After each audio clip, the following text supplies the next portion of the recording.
Hi guys, welcome to the second episode of the Push Pull podcast, and today we're going to be talking about why cardio is the worst way to lose weight. Okay, so when it comes to losing weight, a lot of the time the first thing people will jump to is adding in cardio to your routine. So let's just set the scene. Let's say you are somebody that is trying to lose, not massively overweight, but is a few percent, maybe 5 to 10% body fat overweight, and they're trying to get down, trying to get leaner. You already lift some weights, you've built up some muscle mass, male or female, just built up some muscle mass, and you're trying to cut down to reveal some of that muscle mass. So because of this, each day, a few times a week, you're already working out, and I'm assuming like most people you either work at an office job or something like that. And when you're in this situation, the first thing most people go to is adding in cardio in an attempt to lose weight. And I've got 5 reasons why this is awful, alright? So the first thing we're going to talk about is the time of cardio. Let's say you do half an hour's cardio 3 times a week, and that is your plan to lose weight. So for the sake of this, let's say your nutrition hasn't changed, you're eating at maintenance, so your weight is not going up or down according to your nutrition. In half an hour's worth of cardio, you might burn, let's be generous, 250 calories, alright? So let's say you're doing 3 sessions of 250 calories a week. That is a total of a 750 calorie deficit a week, which, if you divide that by 7, that's just over 100 calorie deficit per day, which is going to be extremely slow weight loss, alright? It's going to be the kind of weight loss where you're not going to really notice anything because it's 1 pound over several weeks, 6 or 7 weeks, and that's just too slow for most people, and it's not going to be efficient at all.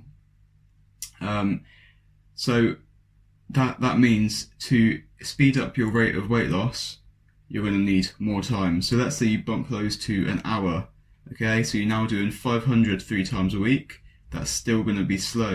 Most people are aiming for 500 calories a day worth of a deficit to lose a pound per week.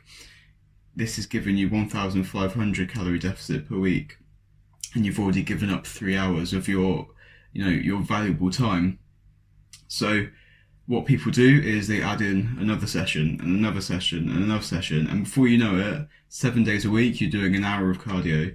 And at this point, you can be getting a reasonable calorie deficit. I mean, I'm not saying it's going to be a good calorie deficit. It's still going to be half a pound a week maybe we might be looking at of weight loss.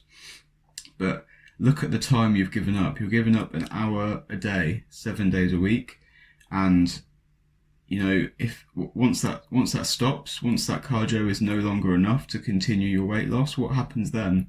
Do you do an hour and a half a day? Do you do 2 hours a day? Do you do double days where you're doing a session in the morning, session in the evening?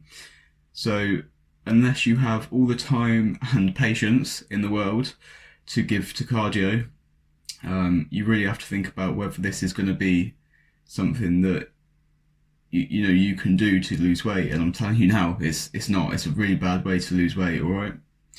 So the second reason that cardio is an awful way to aim to lose weight is the efficiency of it. And this kind of goes back to the actual calorie burn that you're getting. Obviously doing cardio is the best way to burn calories because you're moving your body and that's burning calories. And in an hour of weightlifting you might burn 300 to 400 calories, and if you go jogging for an hour you can burn 700-800 calories. If you can jog for an hour. That's a whole other story. Most people aren't fit enough to do that, but we're being positive in this podcast. So let's say you can burn 800 calories in an hour of jogging. Is that going to be efficient? Well, so let's go back to our example of 3 sets of half an hour cardio a week. In that day, you burn 250 calories from cardio, and that takes you half an hour. How long does it take you to eat 250 calories? Well, a few seconds for a lot of people. If it's potatoes, maybe a few minutes. but it's not going to be anywhere near half an hour. You can eat 1,000 calories, 2,000 calories within 10-15 minutes easily. Burning 1,000, 1,500, 2,000 calories, nearly impossible for most people. All right. So, does it sound efficient to you to try and lose, to give up half an hour of your day to burn calories that you can eat back in seconds? And I know you're doing things right. I'm sure you are. You're counting your calories. You know what you're eating. I know you're not eating those calories back. But the thing is, if it takes you a few seconds to eat those calories, that means it takes you a few seconds to just not eat them. So rather than eating 2,500 calories a day, 2,500 calories, and doing 500 calories worth of mind-numbing cardio a day, why don't you just eat 500 calories less and make the other food you eat more voluminous? I mean, I could do another podcast on how to eat for volume. I could put you on a diet where you eat 1,000 calories a day and you'd feel stuffed if you do it right. So it's definitely doable, and burning calories through cardio to put yourself in a deficit is just not efficient. All right. So efficiency leads us on to sustainability, and this also kind of leads back to the time point. If you're doing an hour worth of cardio a day, is this sustainable? Is this going to put you at a place where you can be for the rest of your life? Because, well, I'm going to start off and tell you it doesn't. But if you've got yourself to a point where you're losing weight doing an hour's cardio a day, or 3 times a week, or whatever it may be, that's where you need to be to lose weight as far as you're concerned, or maintain that weight.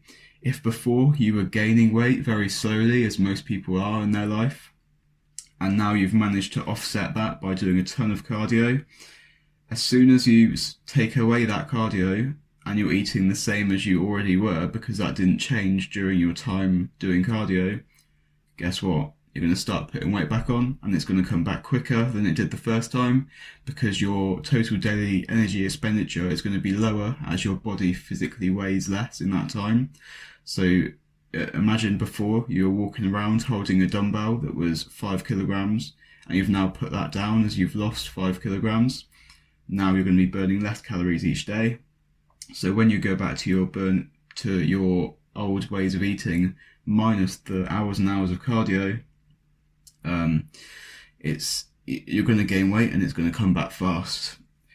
Also, in terms of sustainability, you've got to think about how much you're going to enjoy this approach, the enjoyability of it, and who looks forward to cardio. And I know a few people will tell you they enjoy running, it helps them de-stress, and they enjoy cardio because it makes them feel good. The hormones it releases afterwards, it makes you feel good. At the beginning, yes. Yeah, they're getting to tell you that after 7 days a week, deep into a diet. If you're doing cardio for all this time each week, and it's week on week on week, and you're getting lower and lower and lower in your body weight because it's an effective approach for you, you're going to be low on energy. You're going to feel like crap at some point if you're getting lean enough, and it's not going to be enjoyable. It may be enjoyable now. In the future, it's not going to be enjoyable, alright? So, I'm not saying that cardio can never be enjoyable as a sustainable approach.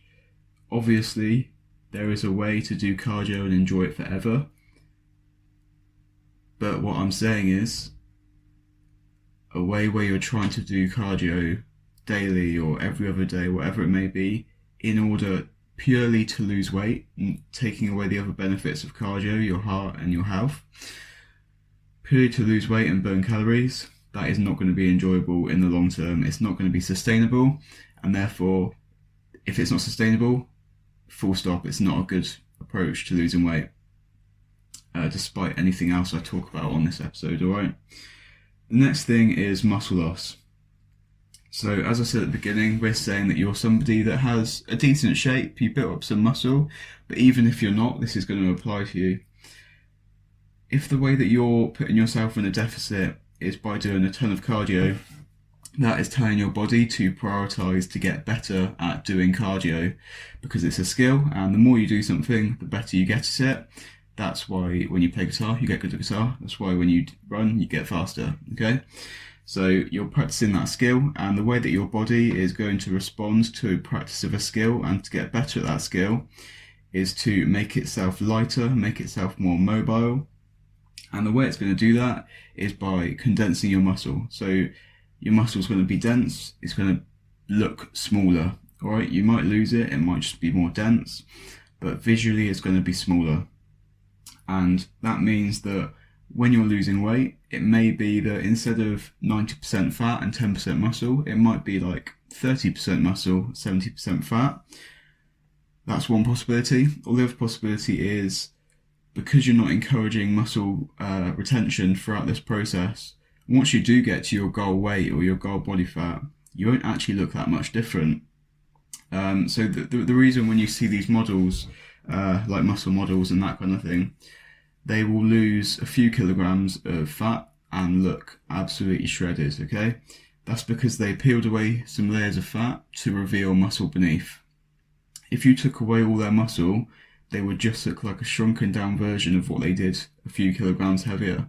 There's no shape to reveal, there's no definition to be revealed, so all it's going to do is kind of shrink you down, but you'll look the same. They're not going to have more definition, you're not going to have more muscle tone if you've not got muscle there to show.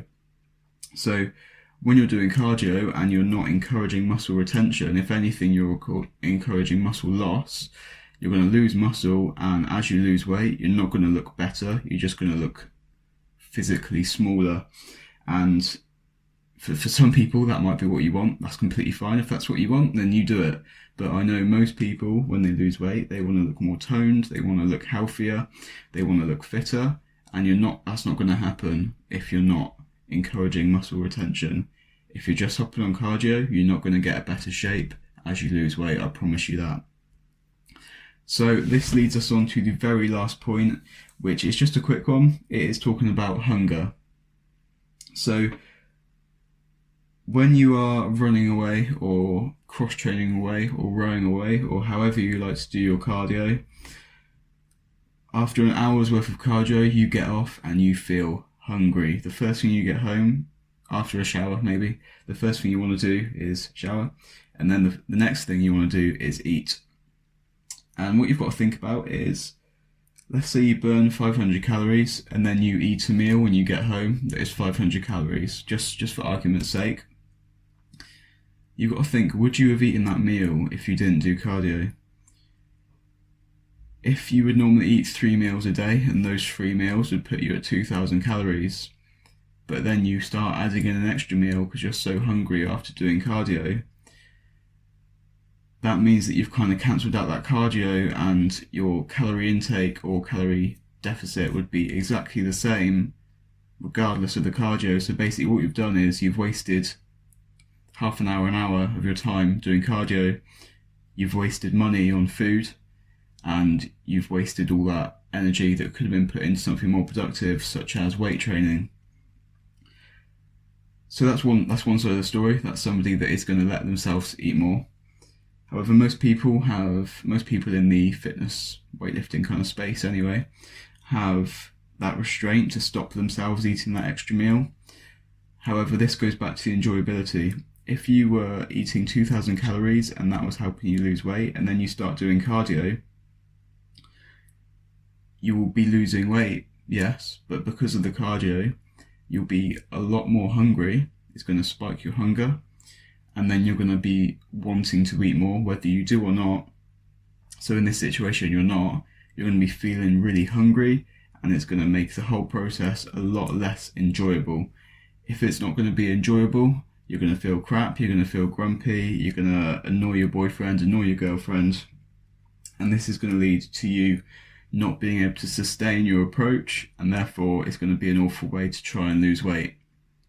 So I could probably talk about a few more reasons, and we could get into conversations about this, but for now I'm going to leave it at those 5 reasons. And if that's not enough to prove to you that cardio is the worst way to go about losing weight, get in touch with me and let me know why, and I will tell you more reasons why it's the worst way to lose weight, or maybe I will open my mind and I might end up seeing your side of the story.